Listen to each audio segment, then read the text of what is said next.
Hey, it's me, GV, and welcome back to GV Guides. Ladies and gentlemen, this is how to beat the Bell Gargoyle. Wink, wink.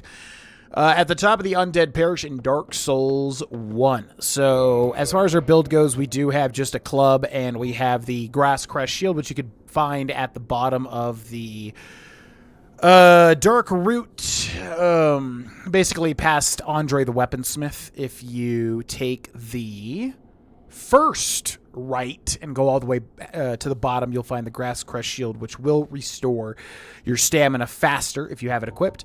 Also, Havel's Ring, which doesn't really matter, and then Blue Tearstone Ring, just because I have it as a ring. Just because I don't, I have an open ring slot. So, biggest tip for these guys, and we're not even going to do it here because I want to show just a natural fight here, but Gold Pine Resin. You can find this in the Undead Burg very early on in the game. It's in a chest, and if you get Gold Pine Resin and put it on your weapon as a buff, it will obliterate these two, this boss. So biggest tip is Gold Pine Resin. Yeah, this will just eat through them like butter. But we're not going to do it because I just want to show the extended fight. So all that being said, let's get into it. Alrighty, ladies and gentlemen, this is the third attempt. Oh my gosh, he did the same thing last time. This is the third attempt at making this guide because I got perma-stunned in the fire, which is not very fun. But anyways, welcome to the Bell Gargoyle. We're going to immediately grab my souls. I'm going to heal here. Okay, he's going to do a pierce, and now we have the Bell Gargoyles. So, first little tip. If you cut off the tail, not only will you stop him from being able to do a tail swipe attack, but you'll also get one of two weapons, either the Gargoyle Halberd, which is amazing, honestly overpowered, or the Gargoyle Tail Axe, which is more likely, which is not nearly as good, but it's an interesting weapon. And now basically all this guy does is he will swipe at you with his little halberd, and when you think about it like that, it's really not as bad as you might think. He'll also do a little shield bash. If you see a vertical strike, that's what you want to see because it's so much harder for him to hit you because you can roll to the left or to the right. It's really the horizontal swings that are the tough part. Now, when you get him to about half HP, his little friend will come over. Notice his tail is already cut off. And now it becomes a balancing act of basically, dealing with both of the dudes at the same time.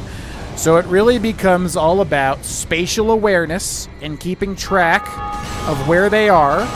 But ideally, you take out the little guy first because he has already a huge chunk of his HP missing.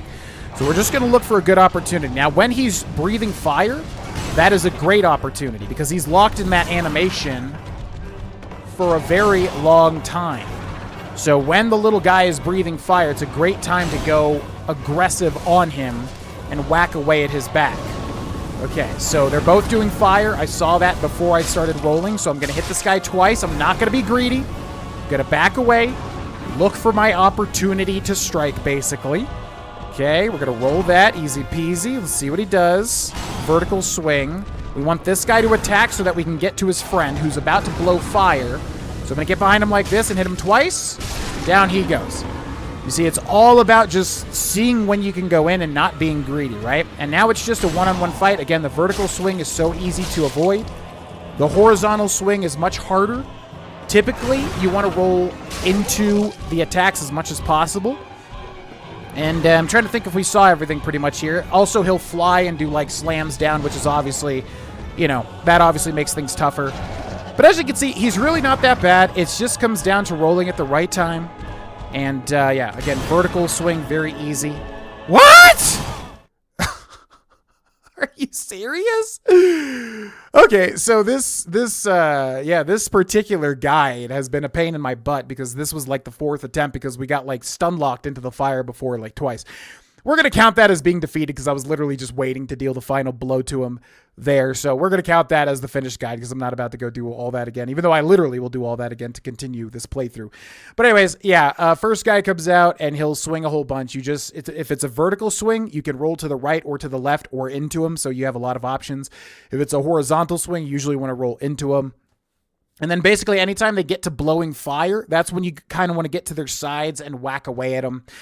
Because yeah, you'll just have a lot of time to whack away. And you want to get that second one killed. It really just depends on which one you have more opportunity for. Because, if this guy's doing this thing and you can run up and hit this guy, you want to focus one down all the way so you just start fighting one guy. And last tip is the gold pine resin. Huge damage if you apply that, but I wanted to show the fight without it to see the extended attack. So hope that guide helped. Thanks so much for watching. Subscribe for more, and I'll see you in the next one. Bye-bye.